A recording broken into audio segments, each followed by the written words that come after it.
आठवां वेतन आयोग भी छठे वेतन आयोग की तरह देर से आएगा? क्या आपको 2026 में नई सैलरी मिलेगी या करना होगा और इंतजार?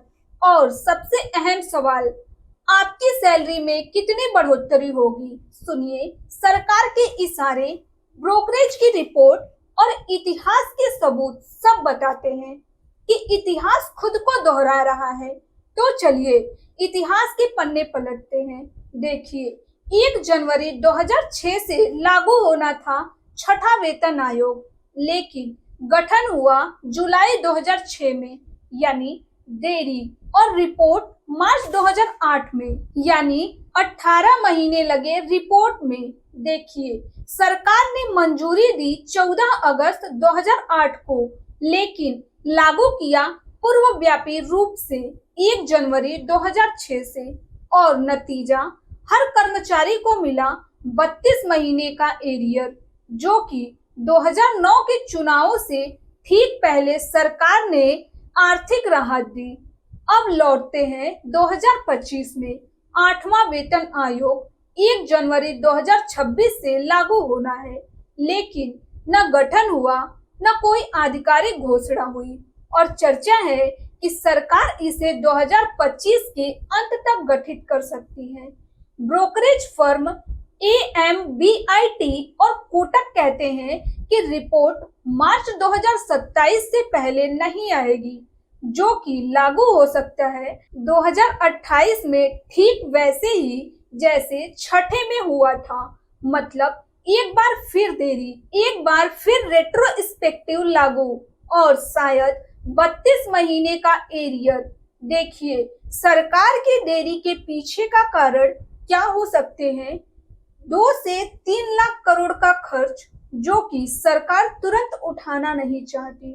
इंफ्रास्ट्रक्चर प्रोजेक्ट्स में पैसा लगाने का दबाव, राजनीतिक टाइमिंग, 2029 चुनावों से पहले सैलरी बढ़ोतरी का फायदा देना, प्रक्रियात्मक समय गठन से रिपोर्ट तक 2 से 3 साल का वक्त लगता ही है।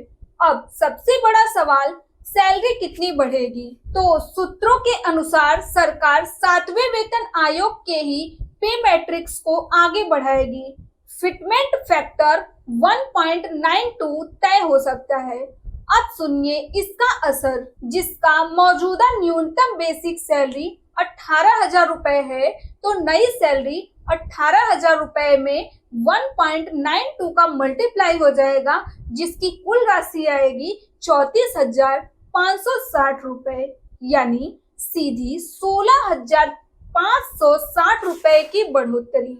और तो और ये सिर्फ बेसिक है, इसके ऊपर DA, HRA, TA मिलाकर कुल सैलरी और भी ज्यादा होगी। एक और बड़ी खबर, सरकार 18th पे लेवल्स को मर्ज करने पर विचार कर रही है, ताकि प्रमोशन और अपग्रेडेशन की प्रक्रिया आसान और पारदर्शी हो। इससे सैलरी स्ट्रक्चर सिंपल और इफेक्टिव बन सकता है। तो दोस्तों, साफ है कि आठवां वेतन आयोग अभी दूर है, लेकिन इतिहास बताता है कि देर जरूर होती है, पर राहत भी मिलती है, और वो एरियर के रूप में। तो क्या आप तैयार हैं 34,560 रुपए बेसिक सैलरी के लिए? कमेंट में बताइए कि आप क्या उम्मीद कर रहे हैं। तो अगर आपको ये जानकारी काम की लगी हो तो लाइक करें, शेयर करें और सब्सक्राइब करें हमारे चैनल को, जहां मिलती है बिजनेस की हर ब्रेकिंग अपडेट सबसे पहले।